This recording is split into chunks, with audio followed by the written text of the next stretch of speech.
Hi Pisces! Welcome po sa ating channel. At ito ay inyong Daily Gabay Tarot reading for September 21, 2024. Please be reminded kung naka-resonate kayo, comment down. Kung hindi kayo naka-resonate, ibigay niyo po sa iba kasi general reading po ito. This is for you, Pisces, ngayong September 21, 2024.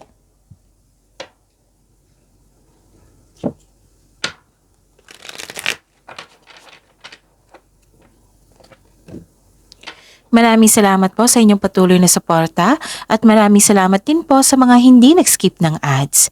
Gamitin ang reading na ito bilang gabay lamang sa mga hindi pa nag-subscribe, subscribe na po kayo at click bell notification para malaman nyo na may bago tayong video. Para sa mga gusto magpa-reading po, may lumabas dyan sa screen nyo ngayon. Panoorin nyo po at sundin ang instruction. Calling the attention sa mga suki ko dito na Pisces. Open na po ang inyong Monthly Gabay Tarot reading for September 2024. May 6 months from now reading tayo at love life reading po. So message me Pisces for schedule. Maraming salamat po.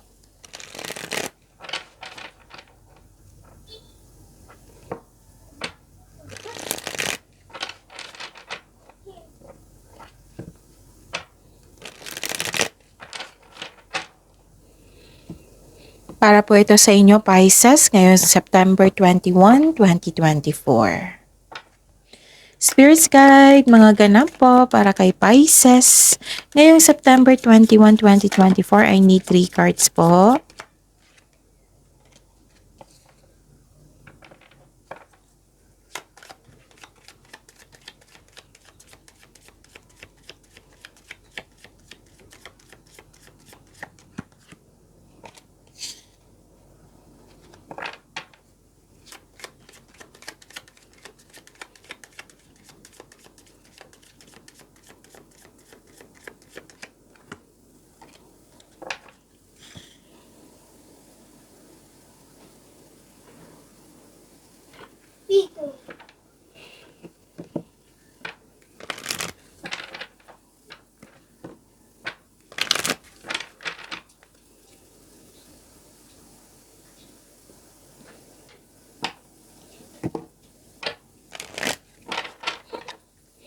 Spirit's Guide, message po para kay Pisces ngayong September 21, 2024.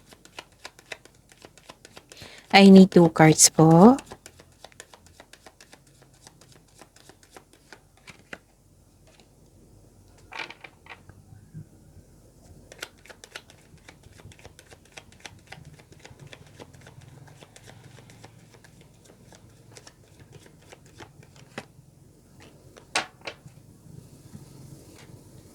Okay.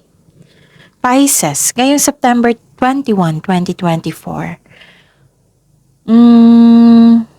Okay, mukhang hindi maganda yung health mo ng nakarang araw, last week, the other day, pwede din ngayon. Pero don't worry, Pisces, kasi nakita ko dito na magkaroon ng health improvement. Mawawala na yan. Like for example, stress kayo the other day or hindi maganda yung yung hindi maganda yung pakiramdam mo. Pwedeng nagkaroon ng anxiety. Magiging okay din ang lahat. Hindi lang yan. Oo, hindi lang health improvement, kundi personal development and spiritual awakening or improvement. Pwedeng lumabas ito kahapon sa inyo, no? That is a repeating message kung hindi ako nagkakamali. So yun, bigyan ng attention, solusyon at aksyon. And nakita ko rin dito na may grupo ng tao and I consider this is your family. Pwedeng friends mo na nagbigay ng suporta sa'yo, nag-uusap kayo. Nang siyang dahilan na yung nagiging okay ka na. Okay? And some of you nag-take time sa nature, nag-grounding, nag-meditate, nag-take time sa nature, right? So, yun.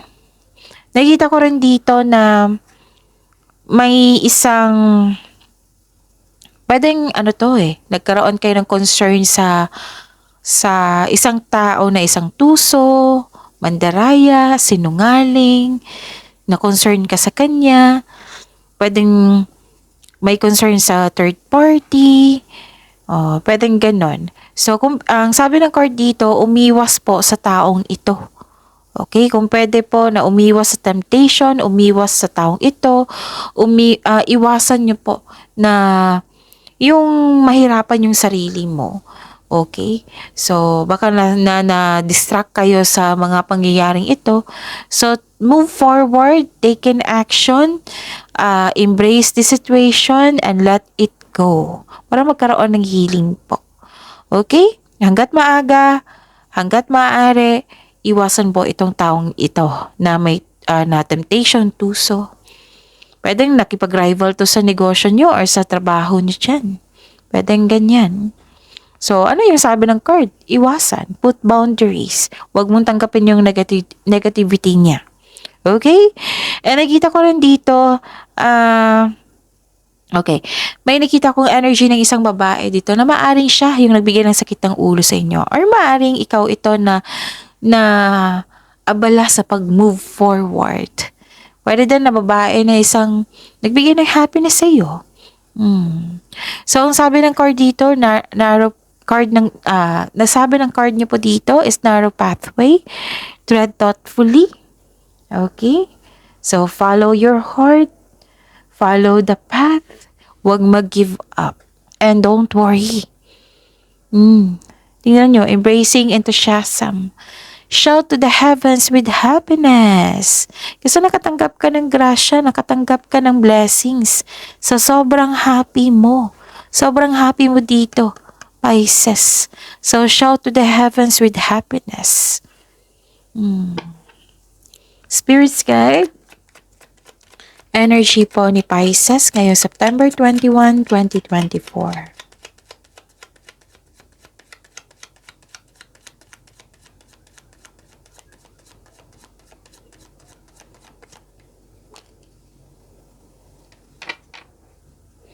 And the clarification of this card po.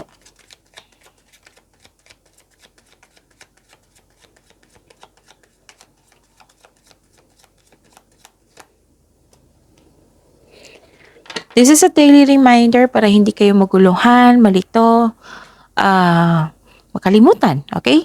Panoorin nyo po yung last 4 days Gabay Tarot reading nyo po. Like for example, napanood nyo ito ngayong September 21, 2024. Panoorin nyo po yung September 20, 19, 18, 17. Oo, panoorin nyo po. Kung may nakita kayo or narinig kayo repeating message, kailangan nyo po iyan bigyan ng atensyon. Kung maaari po, bigyan nyo po ng solusyon at aksyon. Again, calling the attention sa mga suki ko dito na Pisces, open na po inyong monthly Gabay Tarot reading for September 2024. May 6 months from now reading tayo at love life reading po. So message me, Pisces, for schedule. Maraming salamat po. Ano yung energy mo ngayon, Pisces? Okay.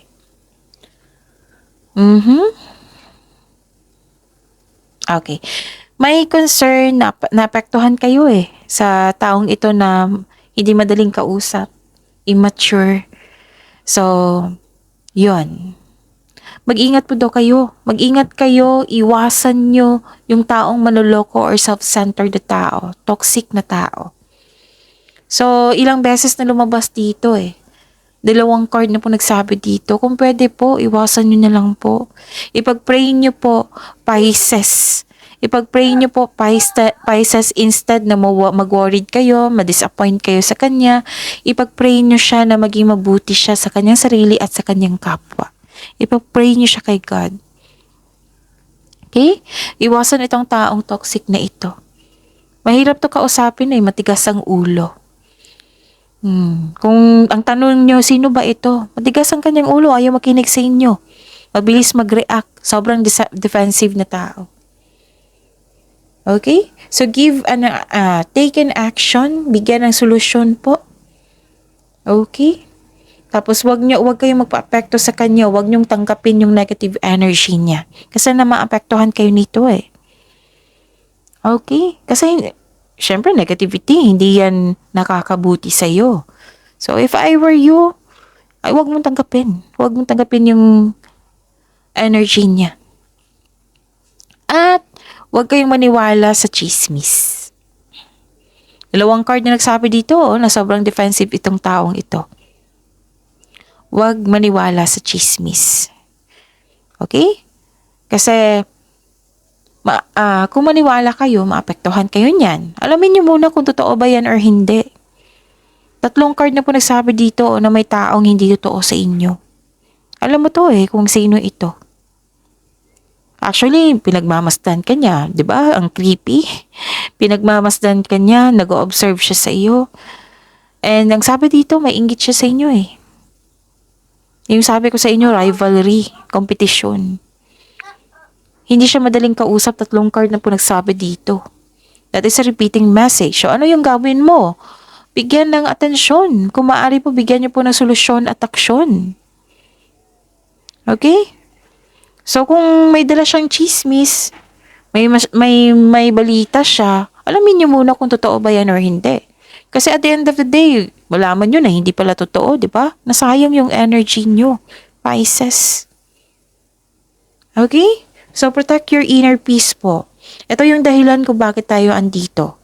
To protect our inner peace, to have inner peace. Kasi sunod-sunod na yan happiness, success, yung mga magandang bagay. Diyan tayo mag-focus. Huwag na tayo mag-focus sa mga taong walang tiwala sa atin.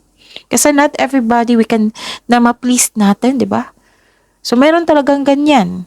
Pero huwag kayong maubusan ng tiwala. Kasi may ibang tao pa naman dyan na mabubuting puso. May mabuting puso. Katulad mo. Nasaktan ka kasi may mabuti kang puso. Pero sabi ng card dito, protect yourself. Protect your inner peace. Kasi you don't deserve this treatment na hindi siya totoo sa inyo. Diba? Umiwas sa kanya. Kung pwede po. Spirit's Guide, Career and Money po ni Pisces ngayong September 21, 2024.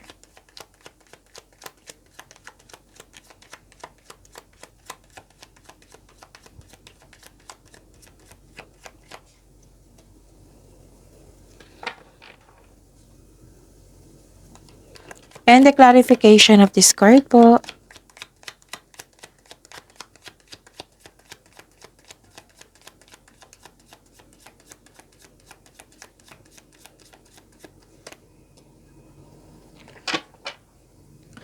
Okay, this is your career and money, Pisces. Ano ito? Okay. Nakikita ko dito na nagkaroon po ng actually may tagumpay. Mahigit pa to sa success victory. Recognition, nakilala. May hinihintay ka na success. Pero nagkaroon ng delay. So ano yung gagawin mo? Habaan ng pasensya kasi may dahilan yan. Malay mo, may pinaparealize yung universe sa iyo bago dumating iyon para magamit mo sa tama. Kung hinihintay mong tao, malay mo na traffic or masama ang panahon kaya nagkaroon ng delay. May mga dahilan po iyan. Okay, malay mo na pinaparealize sa iyo ng universe kasi may binigay na sagot na sa inyong mga katanungan, may binigay na opportunity na hindi mo napansin. Okay? The delay is all part of the process. So stick kayo sa inyong plano at patuloy, continue to work diligently. Huwag lang kayong mag-give up. Magiging balanse din ng lahat. At least alam nyo, yung parating is success. Kesa 'di ba, na-delay lang. Ano ba yung delay? Ano yung parating? Success ba yun or hindi? Ganon. Pero ito, sinabi ng cards nyo dito na success iyan. Hindi yan cancel hindi yan prank. Success po iyan na parating sa inyo. So ano yung gagawin mo? I-claim mo, magbigay ka ng pasensya and huwag kayong mainip. Habaan nyo pang pasensya nyo. And huwag kayong mag-focus sa delay.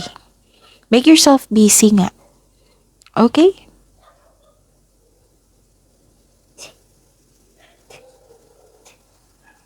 Okay.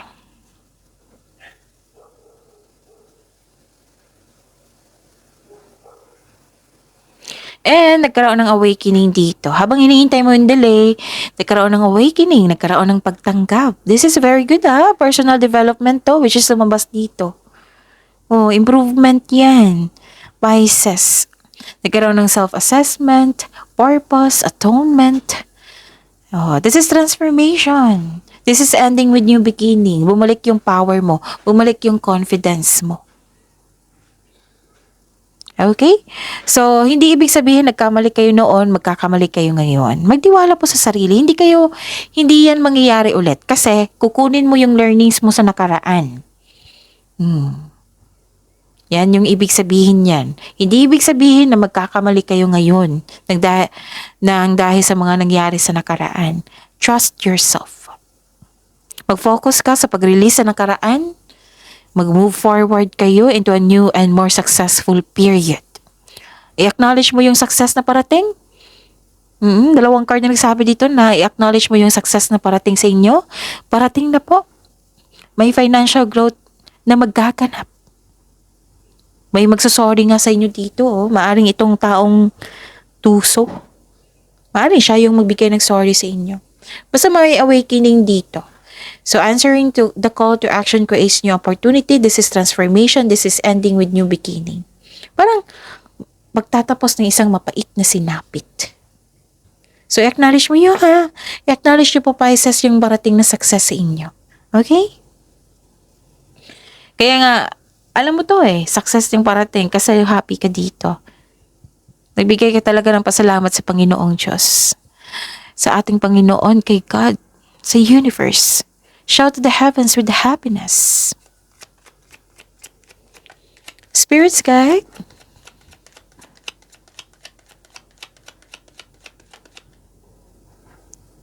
Okay.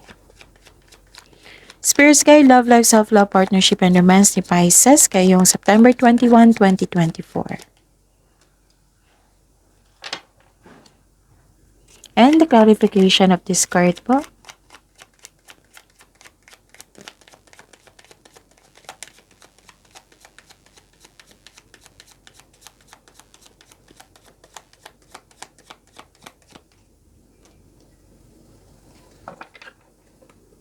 Okay. Maraming salamat po sa patuloy na tiwala at suporta sa ating channel. At maraming salamat din po sa mga hindi nag-skip ng ads. May lumabas dyan sa screen nyo ngayon. Panoorin nyo po kung gusto nyo po iyan, then follow instruction. Okay. Ang ganda nito. Puro success yung sinabi dito 3 card na po nagsabi dito. Successful completion. You're reaping rewards. Nagkaroon ng accomplishment. Recognition. Andito rin. Ilang beses na lumabas dyan that it's a repeating message. So, you deserve to be happy today and tomorrow. Okay. May nag-celebrate dito ng monthsary, anniversary. This is a perfect situation. Pwedeng may parating na gantimpala, tulong, positibong resulta sa inyong mga ginagawa dyan. So, celebrate your wins. I-acknowledge mo yung mga natanggap mo. Okay?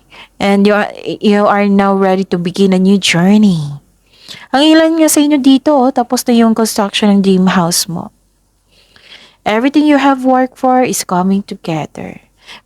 Pwede din may ganap talaga na pagtatapos ng project nyo, yung mga ginagawa mo dyan. Pwede din, yung sabi ko sa inyo na monthsary, anniversary, yon. Ano pa?